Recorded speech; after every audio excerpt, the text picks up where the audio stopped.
Tim, you've lost 3 in a row, 4 out of 5. What's the mood like in the locker room, and what's the message to them after this game? Well, I don't. Well, the mood after every time you lose, the mood is always the same. I mean, guys hate losing; it's painful, all that. You know, how many we've lost out of how many, I don't think has a lot to do with the mood. I think, you know, just the amazing events of the last 3 weeks is what has the mood where it's at. It's honestly the most surreal situation I've ever been in my life. And because I feel that, I feel for them like you can't believe. I just, and I don't want to say too much because there's just too many emotions running through my head right now. I don't want to say something that I would regret, but you know, it just seems injuries are no one's fault. Injuries are no one's fault. Injuries are luck. Injuries are luck. We've been incredibly lucky over the last year. We were the luckiest team in America because we basically played 6 guys 39 minutes and nobody ever got hurt except once. That's the miracle. Of course, because luck evens out, we knew we'd probably get some bad luck. And even the years before, how many guys we had injured? Almost none. So we've had incredible luck, and so there's no one to get upset with about luck. But we have, you know, I've never been in a program in my life ever that had 4 players out. I've never seen 3 starters out. I've never seen 2 of your, you know, you have 3 returning players, 2 of them are out. I've just never seen anything like this. And to be lucky enough to be in the program where the NCAA took more of our scholarships than any other team in the history of basketball. I think that's what you know, you're not as mad when you're not getting hurt.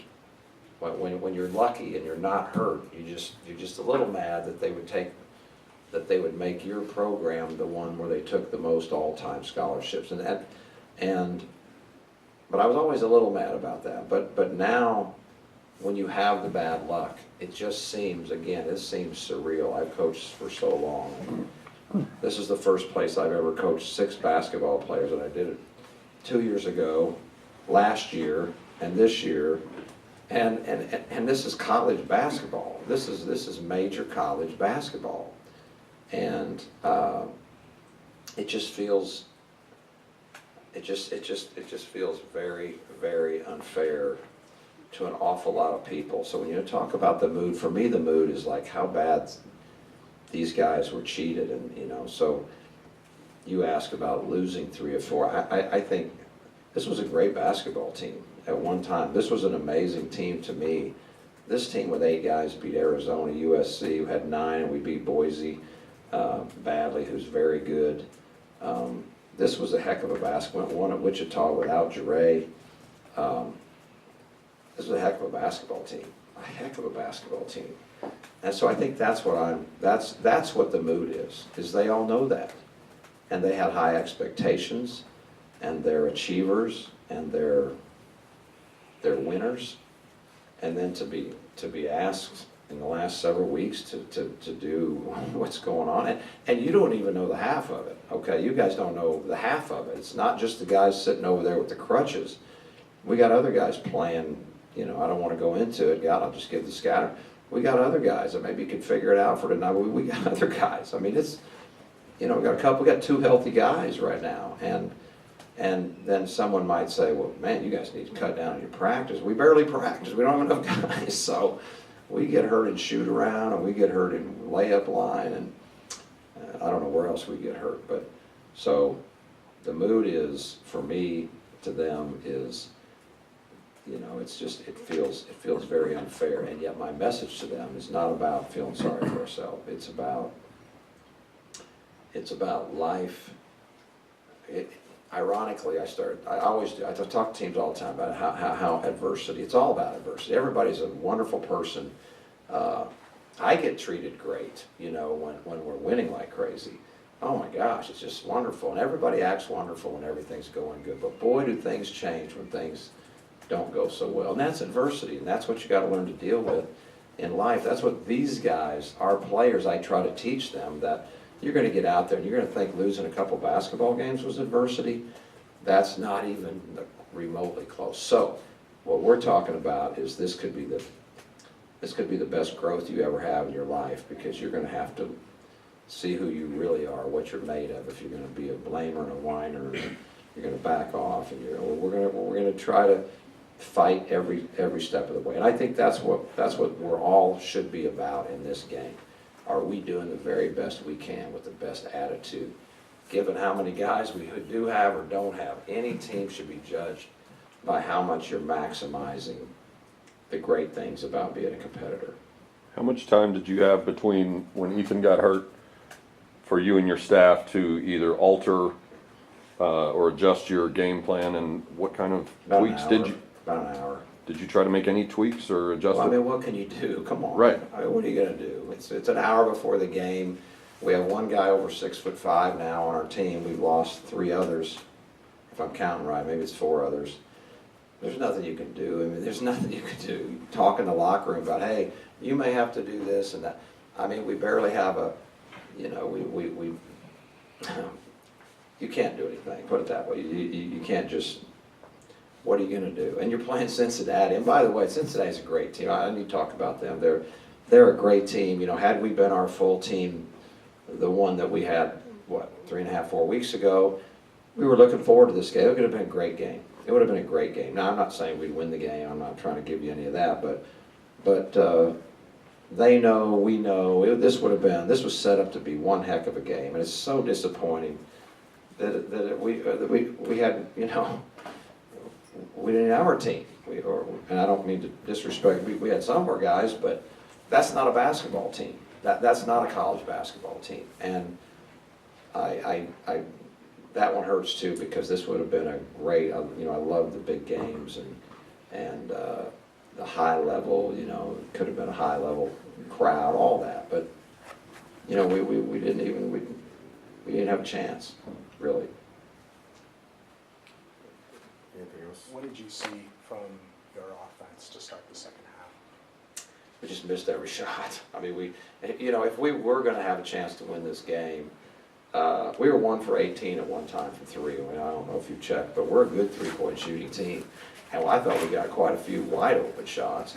But, you know, why do they miss? I don't know. God, if you could help me with that. Shooting comes and goes, period. Shooting comes and goes. And so that's why you try to build a foundation of rebounding and defense and all those things. Well, now we're down to, you know, we're having to scrape together our defense.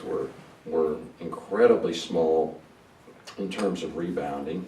We're having to zone a lot, which is harder to rebound out. So, you know, it's just one thing, it's just one issue after another. We try to put a Band-Aid on, but we're not even close. We're not even remotely close to the team that we were building, that we were headed for February. And it's just, it's very sad to me. I do want to say, if any of the people in the crowd, you know, I was kind of impressed and appreciative. If I'm reading this right, I felt like a lot of the people in our crowd actually know what's going on. And I've coached at places where honestly they don't have a clue what's going on. They just, if you win, we love it. If you lose, you're no good. And you know, they don't even know what's going on. They have no idea what's going on. They just come to the game and complain if you lose, and they love you if they win. And I thought we had nothing going, and a lot of people just stayed, and I just felt like our there's a lot of people here, and it made me, I hope I'm right, that really care about these kids and understand what they're going through, what they've been through, between all the probations and taking away all their scholarships and don't let you go here, and now the injuries, again, no one's fault, but my gosh, you know, I thought that was really good. And then I hope somebody hears that, because I really appreciated, and maybe I'm reading it wrong. Maybe they were just too tired and didn't want to go home. I don't know, but a lot of them, it felt like they stayed, and just with an understanding of, hey man, we're behind these guys. I don't care how many injuries, how many roadblocks, how many obstacles. we're staying behind you. And that, if I'm right, that means a lot to me. You mentioned with your injuries that you've got right now, you've got one player over 6'5", and Okoye gave you 30 minutes tonight, and you've talked all year about his knee and, you know, working his way back into fitness and condition and all that, but he gave you 13 rebounds in 30 minutes.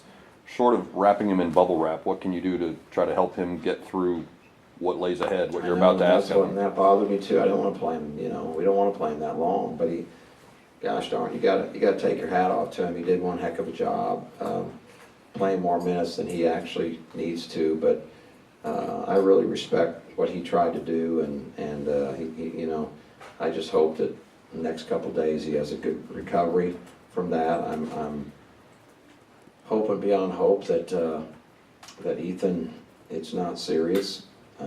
It's obviously serious enough that we held him out today, but it is an ankle, and sometimes those can bounce back, and you know, we're going to need that. But we've got some other things. Again, I can't even go into them because, God, I don't want to give the whole scouting report, but I've never seen anything like it, and you know, that's why, for me, I'm just standing behind these guys. Win or lose, I mean, come on, they're the hand they've been dealt is unbelievable, and I'm gonna stand behind them and do the very best I can with however many we have, and you know, look, we went to Houston and took what, 35 minutes in, we got a pretty good lead. They ran out of gas and didn't do great down the stretch, but gosh darn, they're battling, you know. I had a couple coaches across the country that friends of mine know what's going on, and they watch us, and they're like, gosh, your guys are, you know, they've been trying, you know, they're trying really hard, and I'm behind them. I'm proud of them. I think they've got good character, and just because you lose doesn't mean you're a loser, particularly in this case.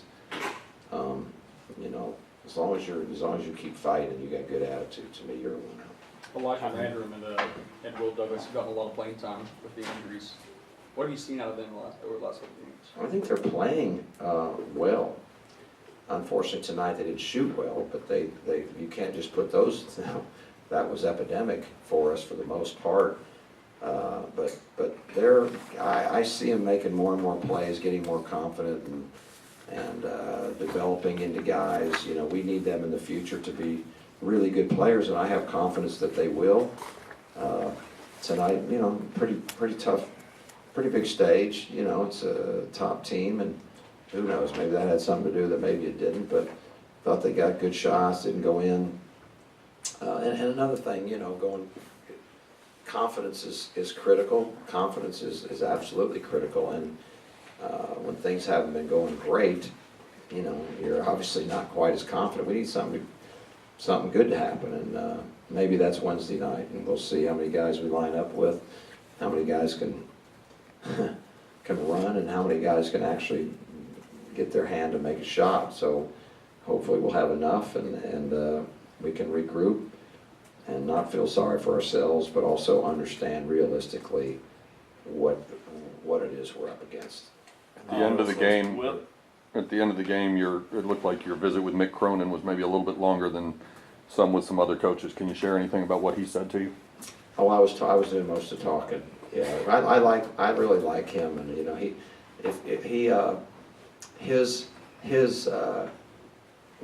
media personality is, and his demeanor on the bench is so opposite of the guy that I know. You know, we go back a long way, and I just have always, he's a friend of mine, and so I was doing most of the talking and basically telling him he was buying dinner the next time for sure, but it was more me doing the talking than him. But he also was, actually he got into me because it'll sound self-serving. He was just talking about, I can't believe what your issues are. That's what he was talking about. How much will these reps help guys like Douglas and Landrum going forward in the next years of their career? A lot, and if there is a silver lining, and it's not bright silver, I can tell you that, but it's kind of a dull pewter, but it is that they are being put into a role that will definitely help them, and I see them improving. I really do, and I hope that they really, you know, before the year's over, really kind of get get a little confidence. They have some, but I'm talking about when they really get comfortable out there and really feel like each and every night they can be productive. That would be my hope, and they're certainly going to get that opportunity.